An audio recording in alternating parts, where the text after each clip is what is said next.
guys. Welcome back to the PRPL Podcast. This is your host, Austin. And it's good to be back here with you guys. It's a Thursday night, Thursday evening with the gang all here. Griffin joining us remotely again. Hello, Griffin. Hey, what's going on? Thursday. This is new. How y'all feeling about it? It feels good. It feels necessary. Now that we are a video podcast, as you all now know out there, it's highly necessary because in terms of the processing time, video does take quite a deal longer. And with our intentions of getting an episode up every Sunday for you guys, recording on a Sunday is definitely not feasible in terms of video. And then, even Saturday is kind of the only day we could record at the latest, I think now in a way. Yeah. But I will say though, I think the video, I mean, I've enjoyed how much that's kind of expanded all of this. It's been a significant addition, I would say. So that's been really cool. Absolutely. It's moving quick here. But before we get too far into it, let's say hello to your asshole father, Mike. Woo! Got him. Man, coming in hot. Coming in hot. Thanks, Austin. Having a good time. Ready for this one tonight. This is one that brings me back. This is going to be a fun one. Absolutely. Little bit of maybe a welcome change from last week. Oh, Griff, this is a big shift. Big shift. Hey, this actually had a story and a plot, Yeah. It's going to be a good one. Yeah, so if you couldn't tell from the on-brand intro there in terms of the movie, we are reviewing the Goonies today. So it's going to be a good old time, a classic. It was the 40th anniversary on June 7th, so that was the previous Saturday, and felt like as good as time as any to get into it. And being a movie podcast, hell, let's touch on the Goonies, fellas. So it's going to be a fun one. I think there's a lot of core memories with this movie. I'd say me and Griffin both growing up with this one in a way, even though it was far before our time when it initially came out. I mean, it wasn't that far before our time. You got to think this was, when we were born, that probably would have been a little over 10 years old, which is kind of crazy. So I guess that's true. It is true. 1985 being the year it came out. I wanted to ask this, since you're the only fellow that was around back then. There we go. Old dry bones over there, Yeah, he was around. So Mike, what's your moment in time? What can you tell us about when this came out? I can tell you I was a freshman in college. A freshman in college. How about college? that? So freshman in college, the Goonies comes out. This was one. What's kind of cool about this movie, guys, is there's so many things. You see the clothes that the kids are wearing. You see Troy driving that's a 1984 GT Mustang. I used to drive one of those. I had a friend that had one, so I drove that. Very nostalgic to me to see that, just to see the kind of the wardrobes again, as I said. So again, looking forward to this one, guys. This is going to be fun for me. Well, and did you see the movie in theaters by chance once it came out, or when would have been the first time you actually saw it? Actually, I'm pretty certain I saw this one while I was in college. So yes, okay. I saw this one. Wow. I know I saw it at least once. Again, we turned you guys on to this one early. Yeah. This was one, we were talking about it earlier. I had this one on my boat. We had a little DVD player. Mm-hmm. It was like, hey, let's get these guys down. Let's get them down in the cubby of the boat, and we can drink beer and have a great time now, and let the kids go and watch the Goonies. Yeah. And I'll never forget it. But one of the moms was there, and she said, "Oh my God, they're cursing." And I'm like, oh, there's no cursing in the Goonies. and that's one of the things that I remember. I'm going, oh, there wasn't any cursing at all in this. My God, they cussed the whole movie. Well, it's kind of funny now. The funny part about that is I remember being down when that happened, and I had seen the movie so many times, I knew when the cuss words were coming, and I would turn the volume down so that we didn't have to get in any more trouble. I knew when they cussed. That's funny. That's funny. It is interesting, the point you made about having it on DVD. Yeah. This movie apparently was not initially a success, box office wise. Was not a success initially. A month later, Back to the Future comes out. So kind of stole a bit of its power. Right. Steven Spielberg is involved with both of them, a complete legend. But once the movie went on to DVD, what I kind of heard in doing some research for it, is it just had that second wind where it just really took off once people were able to have that on, DVD. Guys, that was the time of Blockbuster, Roadrunner. Once those videos came out, DVDs came out, people went crazy for this movie. How can you go wrong with an adventure, as we're getting ready to talk about? It was a lot of fun. The characters were a lot of fun. Look at how many of these characters, Austin, have gone on to do great things. Lord of the Rings. This is Sean Astin and Josh Brolin's first acting appearance. I'm sure there's some other first acting appearance in there. Ke Huy Quan had actually just worked with Steven Spielberg on the Indiana Jones movie. So this, I guess, was his second gig, and that they wrote that part specifically for him, that actor. So, I think that's something that you really walk away from this movie with, is just how amazing this kid's story is and how great the kid acting is in it as well. These are, great performances that they put on. It's very believable. And I think, in a movie, and I think we saw this, is there's a lot of things you can punch holes in this movie. It's not necessarily fully based in reality. From the jump, from the get-go, you have that jail escape scene, and, it's pretty ridiculous that he's just able to walk out the front door so easily. They get stuck by a little fire ring around the jail. So you can poke those holes. But the thing is the relationships with these characters, with these kids, it's just so entertaining. It's so fun, and it just grabs you by the nuts and doesn't let go. And Austin, come on, you're forgetting a character. Who's in that scene you're talking about? Oh yeah, we're talking about old Eugene. Eugene. Yeah. Eugene. Yeah. And he didn't have hair then either, did he? No, he didn't. Well, the whole joke throughout it, many times over, is the guy's wearing a toupee. It gets ripped off him a few times. That was great. Those bats come by, get his toupee. He's swimming in the water. His toupee falls off. That was great. That thing he had it in his mouth at one point. Yeah, that's when he was swimming through the water. Yeah.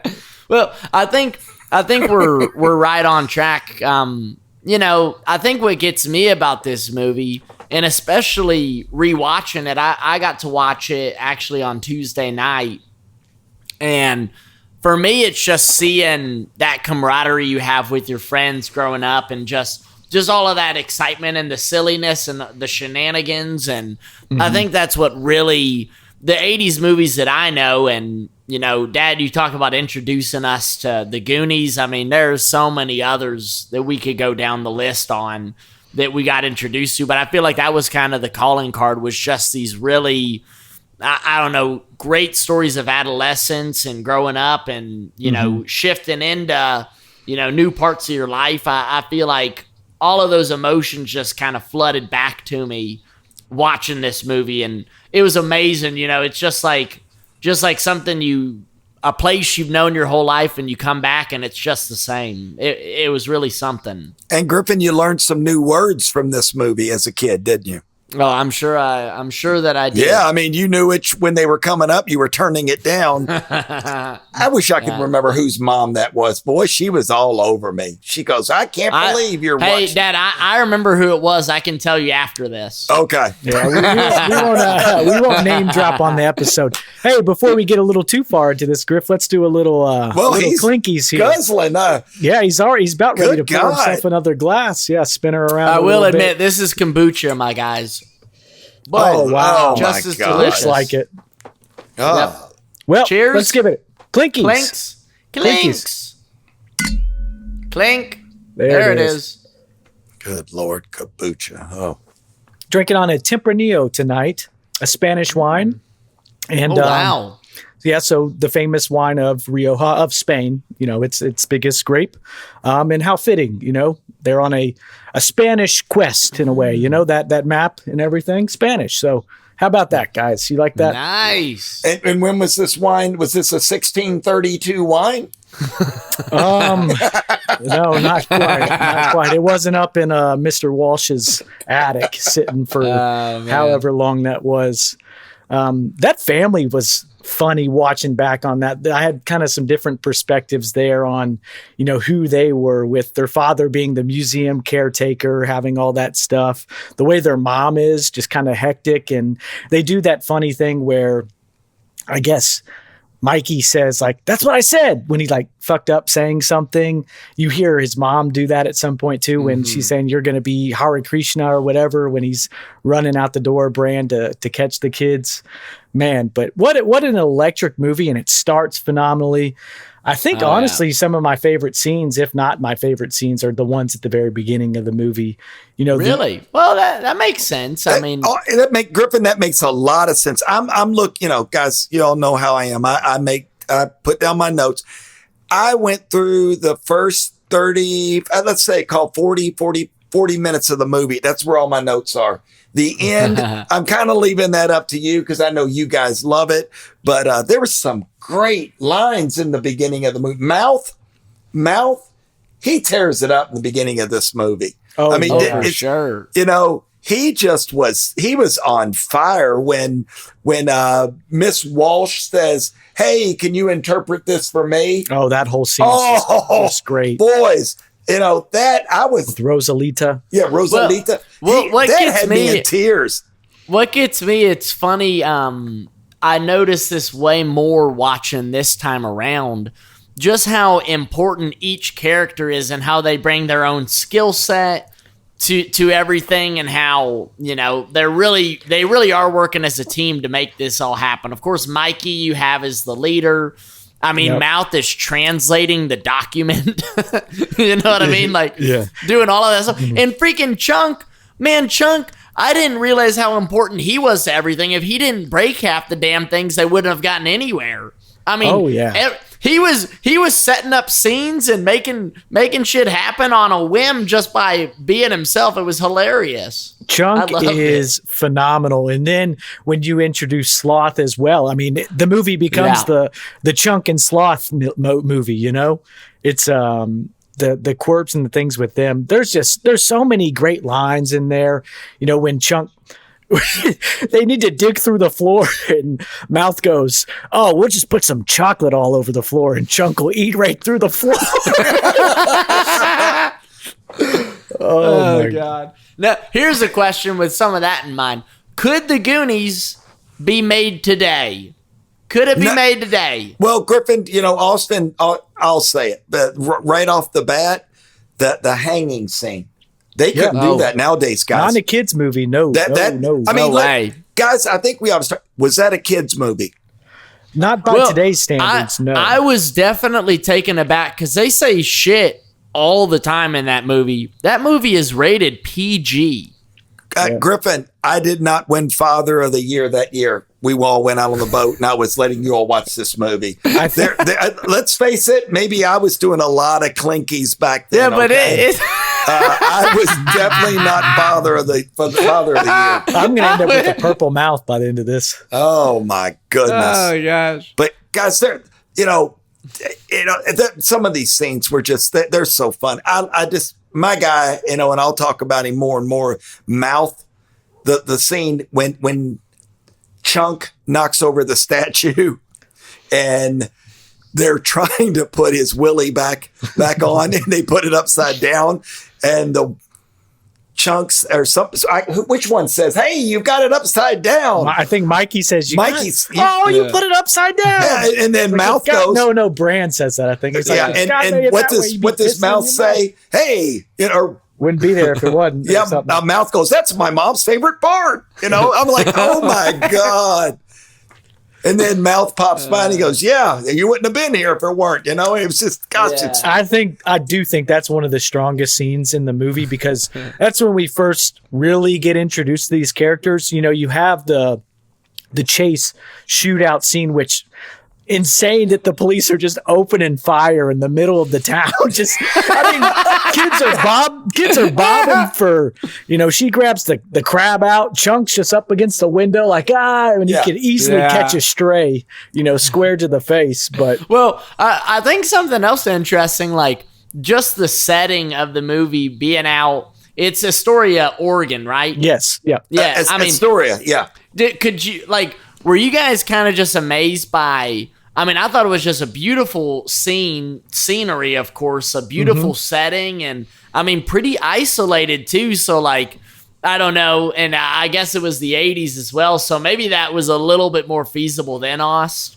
You know, just the crazy running through the streets and shooting, and they're running like that. What would that have been called? Where they're doing like the big race on the beach? What would that thing have been called?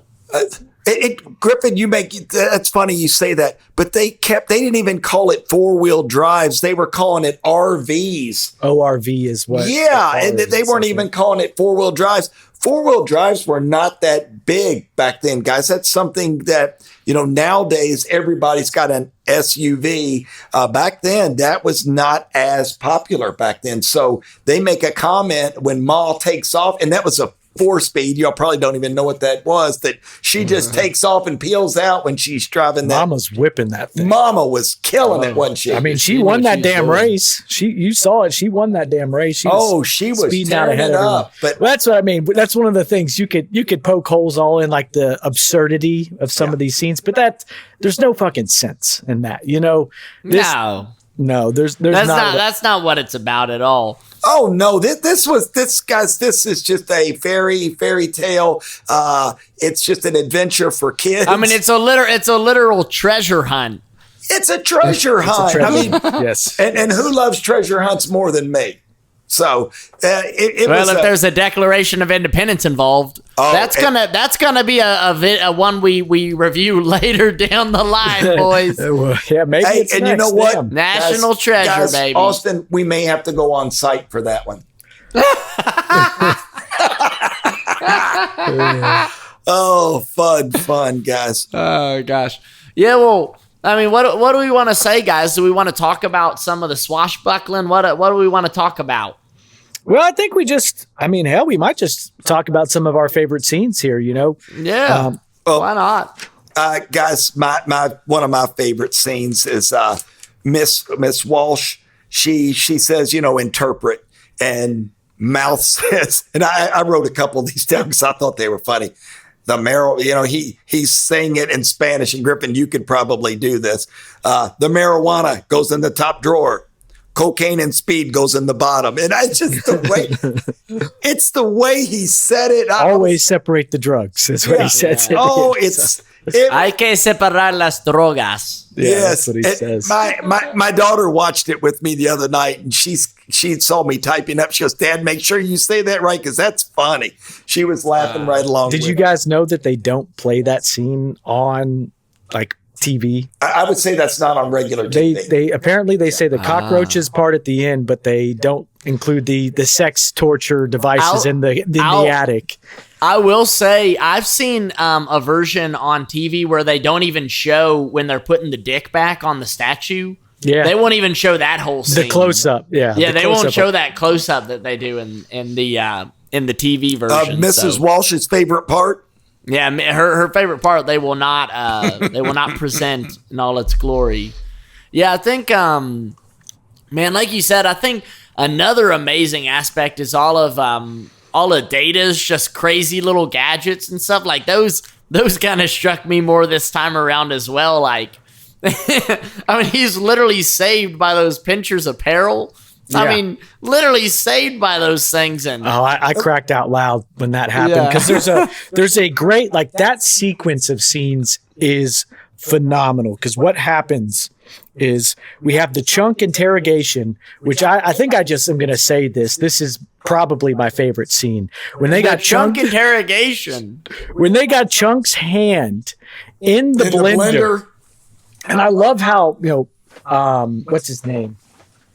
Jake Fratelli. Jake Fratelli, the one who's singing the Italian all the time. Oh. I love how by the end of Chunk revealing all these secrets, all these, because they say start from the beginning, and he takes it very literally. Of course, he starts telling them everything about how he pushed his sister down the stairs, and then the whole part about throwing up in the movie theater, and he's just bawling, crying. He's so guilty. He kind of steals the movie, doesn't he? Oh my God, he's fucking hilarious. He is. He's great. And then at the end of it, Jake's like, "Mom, I'm beginning to like this guy."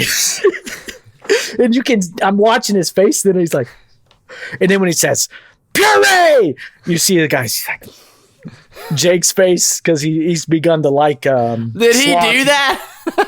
yeah, it was hilarious. One thing about Data, I didn't recognize how like tied his character was to like James Bond. Like that's obvious. Oh yeah, they play the James Bond. They play the theme, music which was really rare that they would do that in a movie.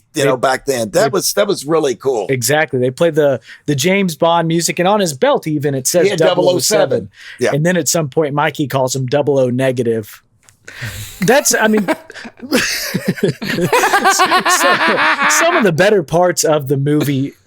Maybe just one of the best part about the movies is how kind of chaotic all the scenes with the kids are in a way. Like there's a lot of conversations going on. There's a lot of things that you could miss, which is kind of funny.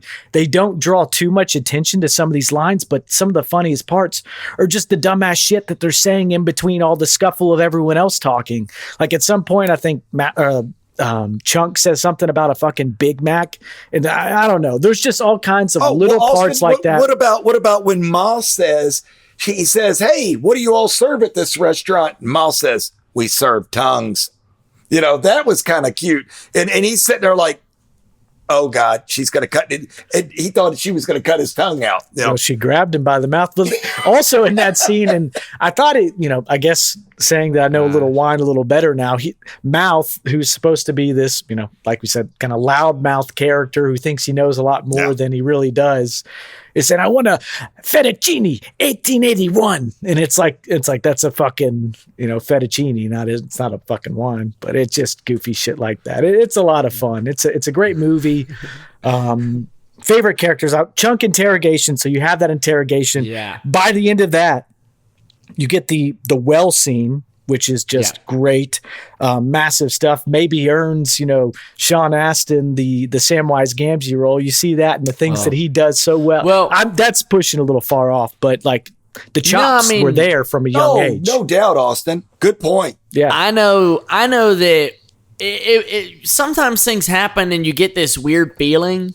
When I was watching this past go round, the moment the wishing well scene happened, it was like this big, I don't know, something like changed in the room for me. I was like, what is going on here? And it really did take like this great space and was this awesome little just moment where everything shifted in the movie. Did you guys feel that happen? It's like all of a sudden like the tone just changed and you really got into it. They did it so well. What happens there, it's the choice to continue on the journey. That's what it really is when it comes down to it, because at that point they kind of got pushed into the fireplace out of necessity, out of need, because the Fratellis had arrived. They showed up like, oh shit, we got to hide. But then at that point, when they have an escape, they have Troy's bucket. The moment we write up Troy's bucket, that's all over. And in that point, when they don't all go back up, and this is something I didn't always catch either. I guess Andy is maybe from a richer side of town and isn't being affected by this because he's like, oh, you're right, you're not a Goonie. But then she chooses to be a Goonie in the end, even though she's not in like the class thing. Because it's a class conversation, right? The Goonies are the kind of more impoverished crowd. I think that's definitely something you and I didn't pick up on. I'll speak for myself. I never picked up on that in the way that, you do now. Exactly. Guys, that back in my day, it was much different than your all's day. You knew, just like when we were in school, you knew who the rich kids were. You knew who the Goonies were. That was probably where I came from. You knew who those guys were. Back in the 80s, the films really laid that out so you knew who was who. And, just like you're saying, Andy was definitely with the Troys. Mm-hmm. Well, yeah, I mean, I guess literally she was with him in the beginning. Was she in a relationship with him? That's what it kind of seemed like it was just starting or could have started or whatever. But she also had a date lined up with Brand. Is she the town tart? Austin, she's the town tart. She's the town tart. I like Andy's character, and they got a good thing going with her and Steph. Steph is supposed to be the short-haired kind of alternative girl that's smart. Andy's the kind of doofus cheerleader who's pretty and has all the guys. Not to be an asshole, but yeah, she's not super smart. What about Steph and Mouth's relationship? I felt, could you guys feel the tension building the whole time with that one? Yeah.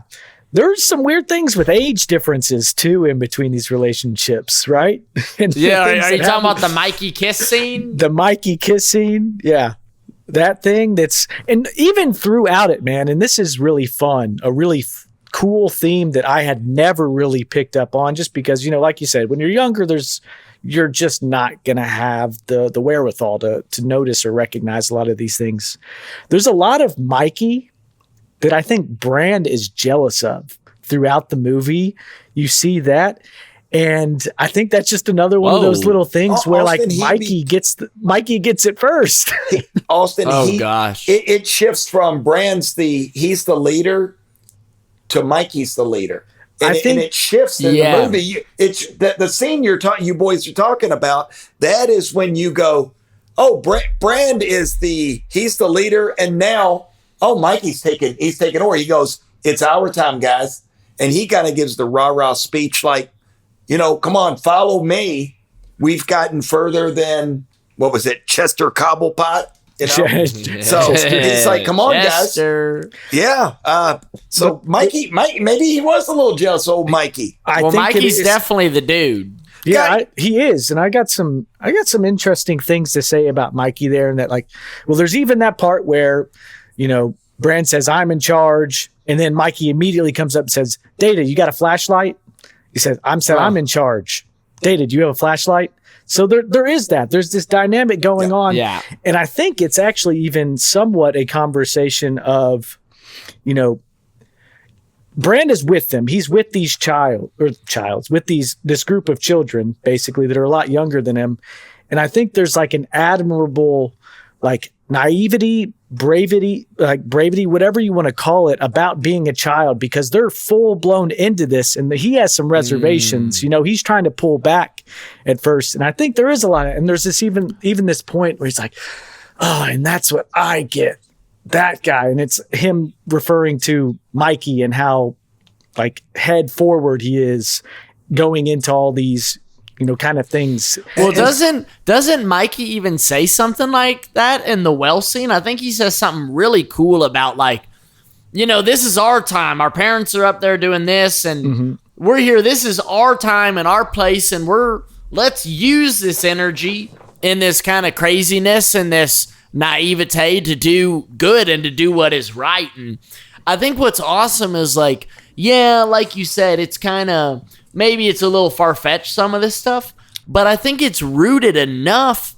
in possibility that it still is really inspiring and gets you kind of worked up, and you're like, damn, I don't know, maybe something like this could happen. Maybe there is something to this really just profound belief. I was really moved by it all. And guys, you're talking about the age differences. Brand is what are we going to say? He's getting ready. He's 16. Yeah, he failed his driver's. Brand's mind's on something else, guys. Whereas Mikey's like, hey, I got this medallion. I've got this. You've got a great body. Yeah, come on. I have a beautiful body. You have a great body. I think Brand's mind's somewhere else, guys. I watched this video today that was kind of describing all the characters, and there are each character has their part. They can be surmised in pretty much 2 adjectives in a lot of ways. And with something with Brand, one of his adjectives was horny. I'd go with that. I would go with that as well. And guys, you know what? We haven't talked about the grown-ups in this. You got Robert Davi. He usually plays the tough guy. He's usually the gangster. I think he ad-libbed that Italian version, that song. I think he ad-libbed that. Not a bad singer either. I thought it was really cool. Yeah. I thought he really sold that. And a real cute scene for me was when again, Chunk, Chunk's out on the road. Hey, and he's flagging down the Jeep, and he's coming up. Hey, these really bad guys, the Fratellis. And then I can name them all. I can describe their face. I know where they're hidden. And the light comes on, and there's Robert Downey. La, la, la, la, la. You know, you're like, oh my God, this is great. And then Chunk starts babbling Hebrew. Yeah. And Austin. I did think it was funny. I did think it was funny when old Pantoliano comes and gets him, and he's pulling him in the back, and the brother goes, "God, can't you even take a kid?" Yeah, they're great. I mean, they're great, like, you know, antagonists to this story too. They got a lot of that almost like Home Alone quality to them in terms of the bad guys. And what's interesting about that is that Chris Columbus, the guy who wrote this screenplay, also did Home Alone 1 and 2. He also did Harry Potter 1 and 2. And the Percy Jackson movies with your stinky fella. So another kind of callback. What was it? Who's the director? Donner? Yeah, Richard Donner. Richard Donner. Dick Donner. He had done Superman. And Superman, by the way, boys, was huge. Yeah. That was like, I mean, you know, back in my day. Was that the first edition or the first that's time bringing Superman to the screen? Everyone. And by the way, Austin, guess who was in that movie? A guy named Gene Hackman. A guy named Gene Hackman was in that movie. You know, that's another story for another day.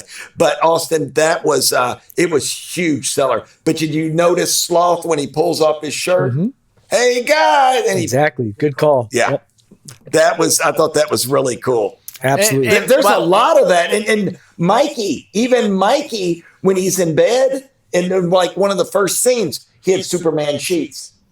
So there's a lot of really fun little tidbits from these recurring, like, directors, whoever creatively had their hands on these projects. There's a lot of tie-ins, little fun things like that, and how they overlap. Yeah. Of course. But after that well scene, then we get into the meeting of Sloth and Chunk and the Baby Ruth scene, which this is funny. I got a whole little theory about this Baby Ruth, because when they're first setting off on this little quest, this Goonie quest, Chunk starts bitching about all the, you know, how they're not going to have food. I'm getting hungry, guys. My mom's going to have dinner. We're being late. Anyone got some candy? Anyone have a Baby Ruth bar? She's not going to let me eat my dinner. Yeah, she's not going to let me eat my dinner. Oh, guys. Yeah. But he asked if anyone has a Baby Ruth bar, and then somehow or another, he's come to get this Baby Ruth bar that he gives to Sloth. Do you think when he escaped out that window, he immediately hit a 7-Eleven and grabbed our Baby Ruth bar before seeking the police? Where'd he get that Baby Ruth bar? Baby Ruth? Oh, God. Austin, that's a real theory there. Who's to say? That's a good point. I don't know if I had noticed that. I don't know if I had noticed that. I thought it was just a reserve he kind of kept on him all the time. Well, I mean, knowing that fella, he might have keistered it. But that stuff's great. And then they call the police. And Chunk's talking on the phone while Sloth is doing whatever the hell Sloth is doing.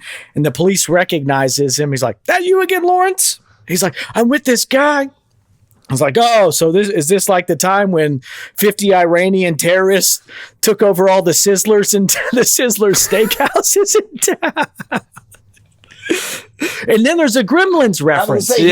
That's Spielberg. Yeah. Good point. And Chris Columbus. Chris Columbus wrote Gremlins. Yeah. So Gremlins. Yeah, which is is classic that'll probably find a way on. About creatures getting water on them. Yeah. Exactly. Multiplying. Yeah. What something I'd like to hear. What's the big take on Sloth? What can we say about Sloth as a character? And, you know. Well, first of all, Griff, you have to point out that Sloth had a Raiders shirt on.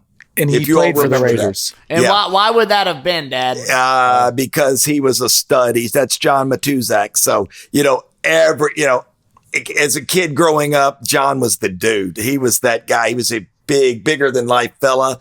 And it was amazing that when one of the things for me is when I heard that he got that role, and then I'm like, oh, we get to see John Matuzak. And what the hell? You don't even get to see him. And you see Sloth but I think he pulled it off. I mean, he was, like I say, he's bigger than life. And I mean, goodness gracious, the arms and the body, he had it. So, and the Raiders being pretty on theme here with a lot of pirate, kind of good point.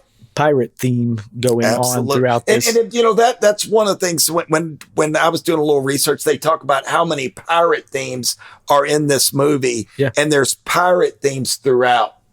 There's a lot. Is this? I think it might be a book, because I think it was also. There's a lot of like interesting kind of deleted scenes and maybe lore that go into it that we don't hear about. There was this whole tale about One-Eyed Willie, which if you even think about One-Eyed Willie as a name, what are they referring to there? Were they trying to be dirty?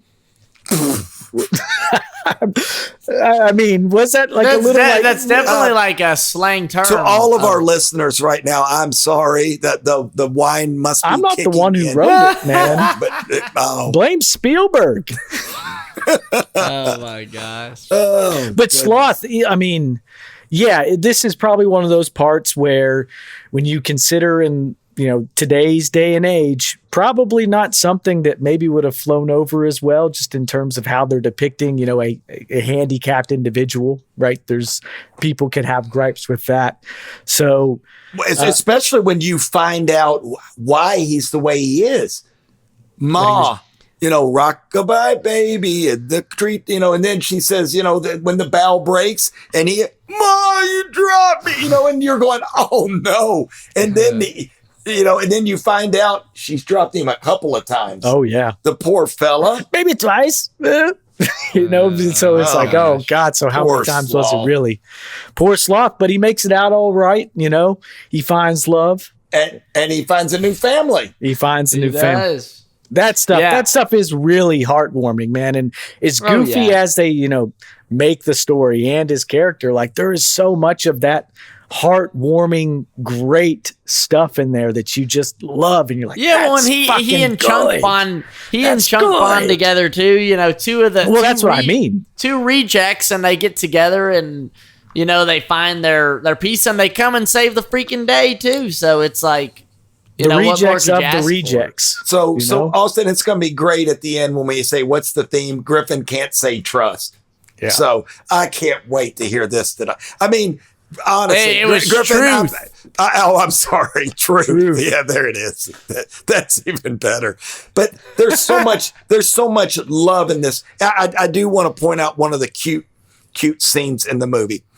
Brand's in the very front of their house, and he's giving Mikey a hard time in front of all the fellas, and Brand walks through the house, and Mikey's on, let's call it the porch, and he sees Mikey's there, knowing that, hey, they're going to take his house, and Brand comes over and gives him that, that brotherly hug, and gives him the headlock and drags him along. I mean, there's so much love in this. Like Austin said, and I'm over here looking at Austin, he's like, pumping fist. It is great.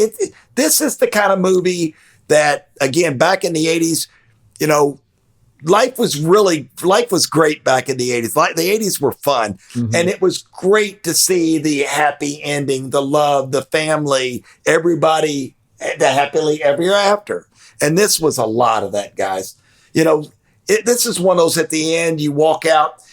Griffin said the other day, hey, did anybody clap in the movie? You're damn right they clapped after this one, Griff. Yeah, they did. This was one that they were like, yeah, Sloth, hey, you guys, everybody was screaming and yelling. They loved it. Oh, this was a great one. Yeah, he rips his shirt off and he's got Superman. Man, he kicked ass. Yeah. It is and good. You got the Cyndi Lauper song as well going on. Griffin, what about the music, in this one? What did y'all think about the music?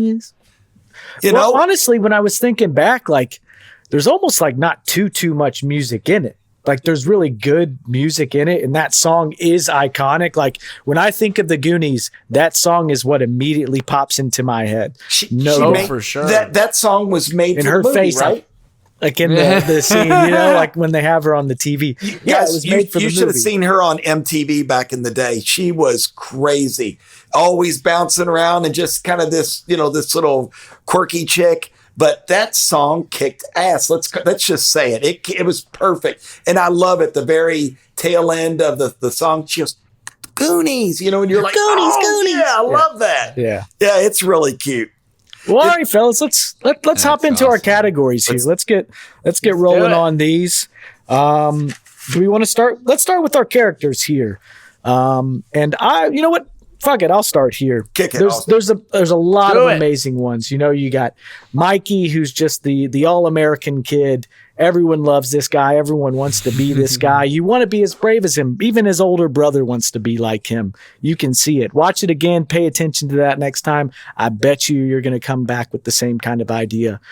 He's great. Chunk's great. Mouth is great. Data's great. Oh my God. I mean, I don't think you could pick one of the girls necessarily just because they do kind of ride somewhat of the bench in terms of like the core cast, I would say, but they're still really good in their roles. Steph had a couple of really good lines, Austin. Exactly. And like what Griffin kind of touched on, the Steph and Mouth thing is interesting. I thought they were going to kiss at the end watching it back. They got so close. I was kind of pulling for it. And you would have, maybe if they went back, they would do that because they never really fully give in. They're real close. I guess when he says like, hey, you're kind of pretty when your face isn't screwing it up. I think that's the moment when it's on, like they've kind of pronounced it at that point. And then, you got your protagonist, Troy, that guy sucks. But anyways, my favorite character, it's got to be Chunk. I really found myself during this watch through just being pulled into everything Chunk was doing. I found it hilarious. It didn't matter what the hell he was. Him on screen, he killed it. Apparently the actor like ad-libbed the truffle shuffle moment, which I don't even know if fucking we've mentioned that yet. We haven't even mentioned the truffle shuffle. I mean, truffle iconic. Iconic. There's so many of those moments. The hey you guys, the truffle shuffle, whatever the hell it may be, man. This movie is Goonies never die. It's the definition of a rewatchable movie. Chunk is the guy who does it for me, and then it only gets better through the relationship that he builds with Sloth. That shit's just great. That's just great stuff. I mean, it's tough because like I feel like that's kind of where my heart is pulled as well, is to say Chunk's the guy, but you can double down, but give us some other content.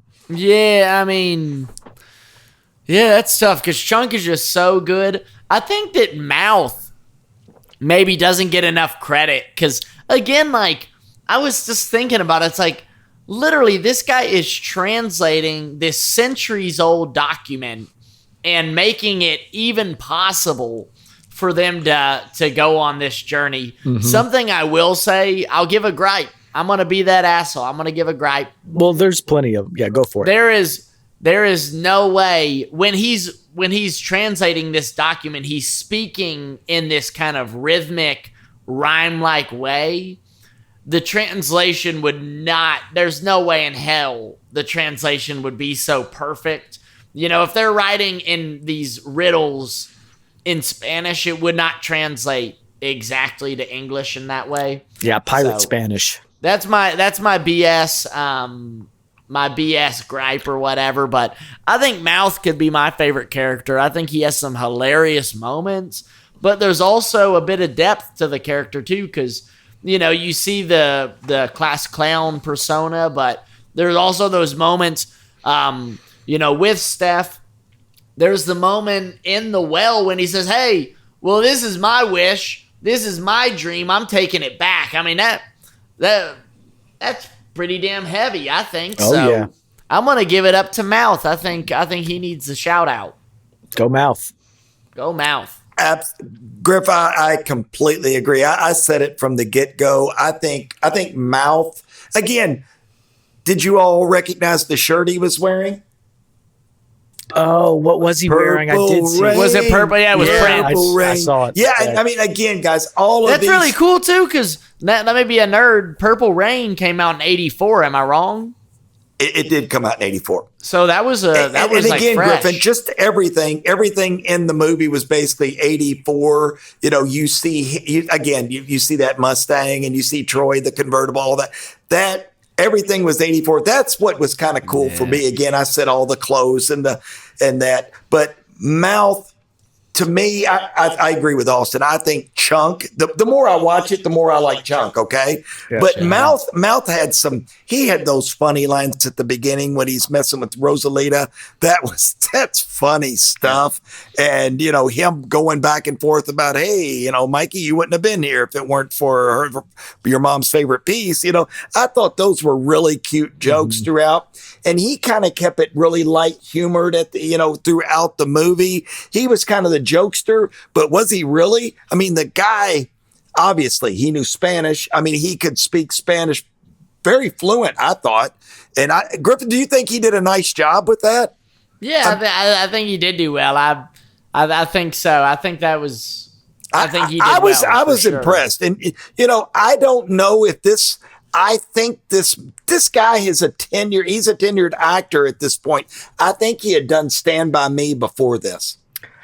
Ooh, Stand By Me might have been after. I was actually, it's hilarious that you say that. I was going to mention Stand By Me. No, I mean, don't you think Stand By Me was, I think he was older in this.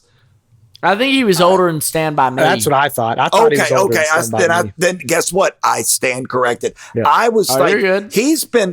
He just seems so confident on stage. Stand By Me was 86. Yeah, it was the next year. Yeah, he grew a lot in it. He does seem a little older. One thing from Stand By Me that you call that in, I was going to mention something. When the guy who's riding Stand By Me, one of the characters at the end, I can't remember what his name is. It's the main character in the movie. But he says something along the lines of, no friendships are as good as the ones when you were younger. I don't think anyone, or I don't think anyone has friendships like that anymore, when you're older, kind of thing. And I think a lot of that is embodied by, the spirit of that is embodied in this movie too. The childhood friendships that you have here. That's a great point, and you see on it. It's great. It's palpable. It bleeds through the energy of these kids. It's amazing. It's so hard to pick a favorite character because you love Mikey. I was about to say, we got to talk about Mikey. I mean, I think you said it earlier, Austin. I think his speech was awesome. You got to claim that the most well-acted scenes in this movie come from Mikey. And I mean, guys, we're leaving out the home run hit. When he meets One-Eyed Willie, those moments, oh my gosh. I mean, that was incredible watching that. Griffin, what's he say? What's he say to One-Eyed Willie? You're the original Goonie. Yep. Right? Yep. That just kind of rips your heart out. You're like, oh, this is so good. This is so well done. The kids are so on time. There's like a veneration, or is that the word, veneration, and like respect that he has for Willie.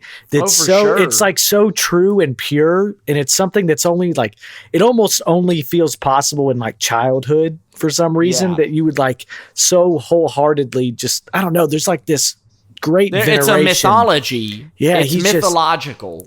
He wouldn't even take the money from One-Eyed Willie out of respect. But he knew he was out of respect. But I think he was so connected. He was tapped in. There was some sort of connection and tapped inness that he had to where he's like, "Hey, that's his. That you don't mess with that. Anything else, but that's Willie's. Yeah, great stuff."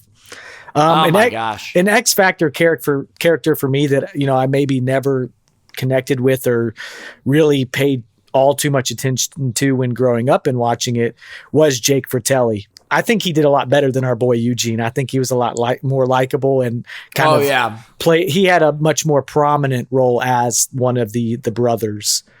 What about Ma, guys? I mean, did you like Ma?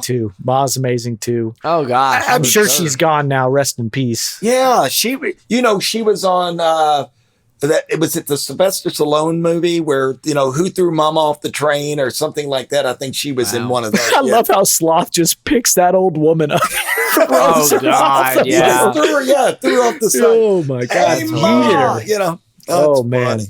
Okay, so we got our characters' favorite scenes. Wow. I already told you guys mine. I love the Chunk interrogation. It goes Chunk interrogation, then you get the well scene, then you get Sloth and Chunk Baby Ruth, then you get Pinchers of Peril, then you get the Sloth and Chunk police call where he makes the 50 Iranian terrorists at Sizzler Steakhouse joke, and I just about pissed my pants when that happened. Yeah. So. Well, Amazing scenes. My favorite scene's gotta be, I love the well, but I think it's when Mikey first ascends to One-Eyed Willie's lair, and I was just imagine being the kid in those moments. I mean, they're running across dead bodies. Old Chester, they're dead for 50 years. They're in there with all these skeletons. I mean, it's just... Oh, Chester Copperpot, yeah. Yeah, Chester Copperpot. I mean, just crazy. And, and I think it was a really, really impactful moment, too, when he shares this moment. He's, tears, if they hadn't fallen down his cheeks yet, they were about to. And then... you look behind and the whole crew's there watching. Behind it. He's got to suck down his asthma thing too, his inhaler. Yeah, but they knew that they were giving him that space, and they knew it was as important as Mikey knew. Oh yeah. So that's yours. And then Mikey over there. What do you want? I love the scene where Mikey's in the wishing well. That was really powerful scene. But, I said it earlier. I thought that scene with Mouth and Chunk when they knocked over the statue of, what's that, David? And just the dialogue back and forth with the guy. it really, that was funny to me. Mm-hmm. Hey, that's my mom. I'm sorry, I keep saying that, but it's just really funny. Well, that just, like Austin said it earlier, that really got the motor going of the movie, I thought. And at that point, you went, these kids, they can act.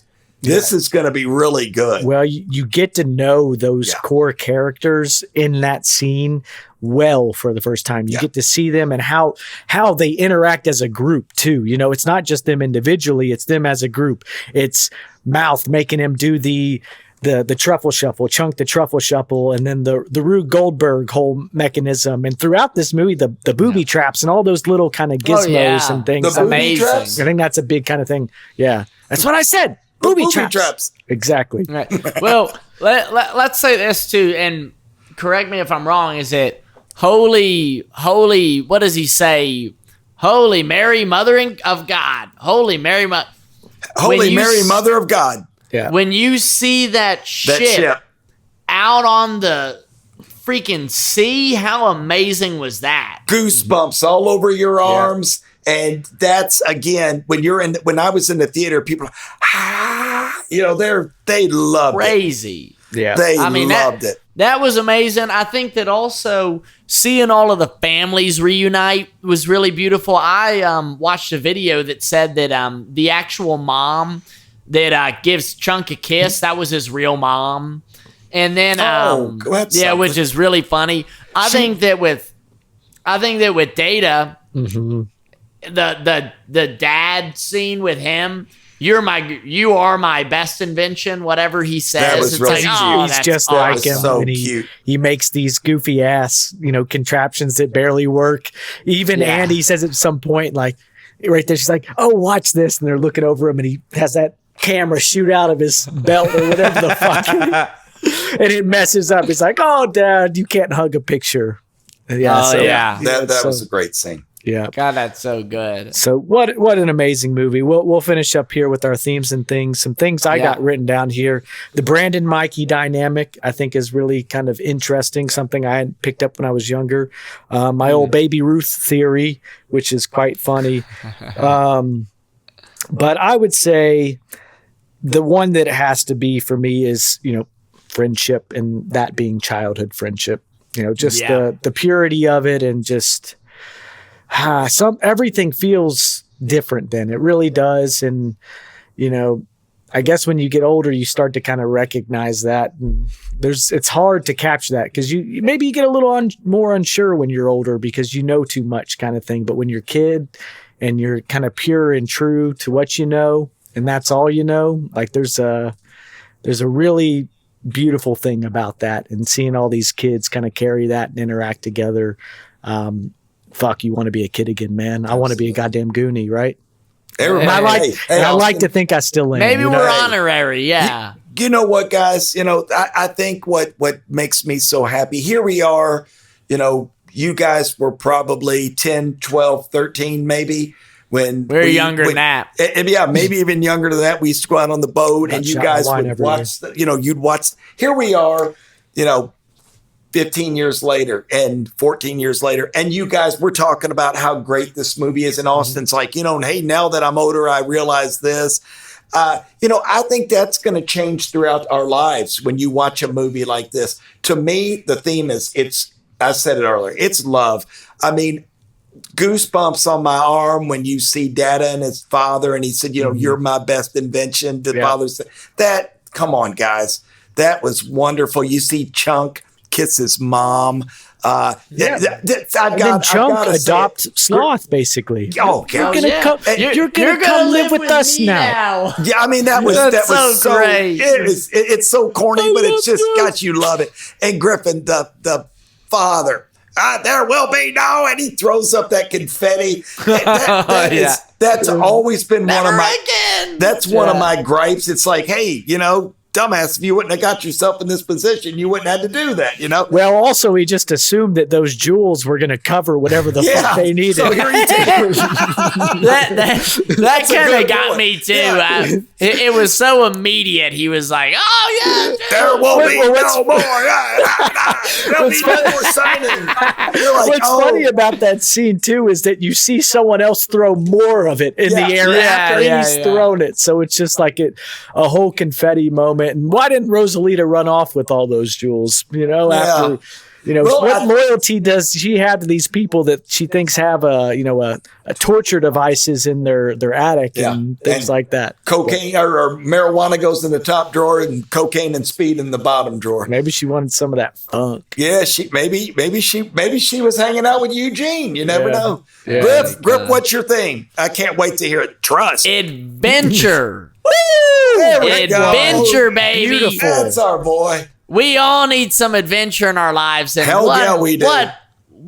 This is one hell of an adventure. So I think it's just exactly what you want in a movie. It's exciting, it's fun, and it reminds you of all the silly stuff that you did when you were growing up. All of the crazy adventures that Austin and I went on, being out on the boat and swimming to a little sandbar and doing all kinds of crazy little things, and just having so much fun. I mean, it takes you back, and it also makes it feel like it's possible for you to do it again. That's what gets me. I think it's really, really, really moving, and really brings you together with other people. Yeah. And I hope kids are still able to kind of do shit. Obviously they're not probably finding One Eye Willie's treasure, but I hope they're still getting out there and doing their thing. Because we were maybe on the tail end of a lot of that, just because of, there's whatever reason they may have, there's less of that shit going on. Let's put it that way. Kids just aren't going out the same way. Sure. We were still using those kind of blocky white computers and stuff, like just relics at this point. It's kind of crazy. Well, all our TVs too. Yeah. Oh my gosh. I mean, you and I grew up with VHS tapes. Mm-hmm.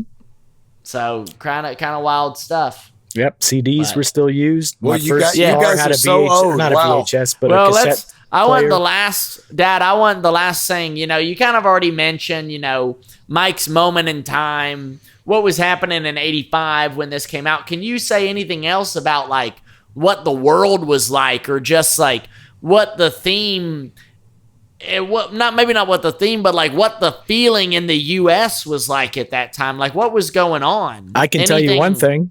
I can tell you that the number one song in the U.S. was "Everybody Wants to Rule the World" by Tears for Fears. Oh wow! I tried to look some of this stuff up. Apparently, the only thing that fucking happened on this date in 1985 was the Goonies, and some kind of Haitian governmental thing happened. That's all I could find. Everything else. Let's hear what old Mikey has to say. Egyptian Mike here, guys. At that point in time, my focus was on a lot more different things. At that point, I was on Andy. I was having a great time in college. Again, I was a freshman just trying to find my way. But I'm not certain if it was this year or the following year was when that spaceship blew up. And it was just like Challenger, maybe. Yeah, the challenge, and it blew. And here we were all in. Griffin went to Western Kentucky, so he knows we were in Duck, and all of a sudden, kaboom! You're like, you were stunned back then. But the 80s were great times. The 80s, I cannot tell you how much fun I had as a kid. I wouldn't trade it for anything. Life was much simpler back then. I will tell you this, there's things, you're watching this movie, and we didn't take things as serious as everyone does nowadays, and I'm not trying to get on my soapbox here, but life was just a lot simpler. We didn't take things like we do nowadays. We know too much these days. We see too much. It's we're too involved with all the atrocities of the world. With social media has really changed our perspective. Society. You guys grew up where you went outside, you played, even though that was not a cool thing. Well, we made you all do that. So a lot of the adventures, that you all did, you talk about, there's things that, parents, these two did things they shouldn't have been doing back in the day, that we found out, just a few years ago. So, but they had a good childhood, I promise you. You got to get into a little bit of mischief, right? Yeah, you guys had a good time. Yeah. So wrap this up, Austin.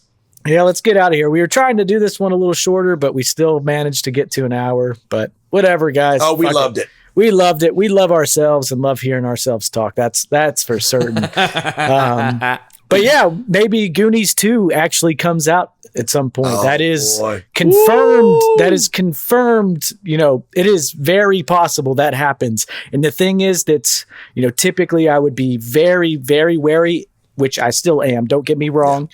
But we're having the original creative crew come back to it. It's Spielberg, who has refused to come back to it unless it made sense.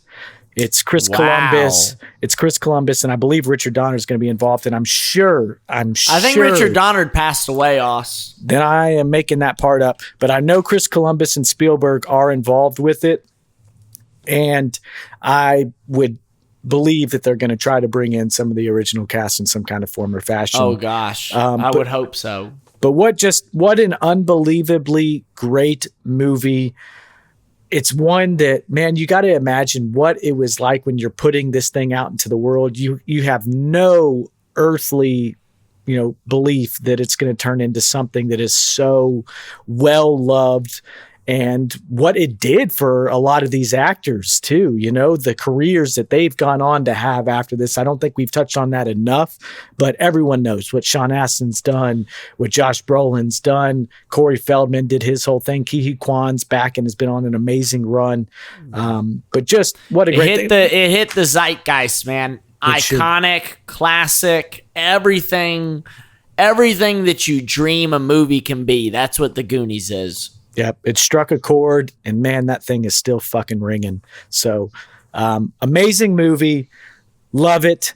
Nothing else to say here. I got to lean up so I can press the button and properly see you guys out the door, but it's been great having you. Griff, say your goodbye real quick. Mike, say your bye real quick. All right.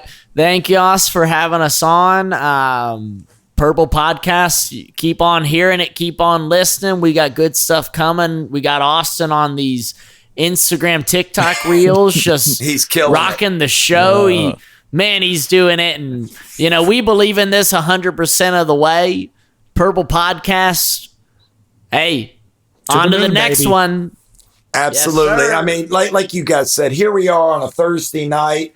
I've been excited all day long. I'm like, come on, get out of. I couldn't wait to get out of work to come over here and do this one. So, one, I love this. Two, I love you too, and it sure is a lot of fun, especially when we get to do. Thank God we're not doing the Phoenician Scheme and we're doing the Goonies. This was so much fun, guys. So appreciate it again, Oss. Well, all righty. If you can see me now, if you're watching the video, smile. I probably got purple teeth, but it's been great having you guys out. We had a ton of fun. We're going to be back. We don't know the next movie, but we will be back here next week. Look forward to seeing you. Bye-bye.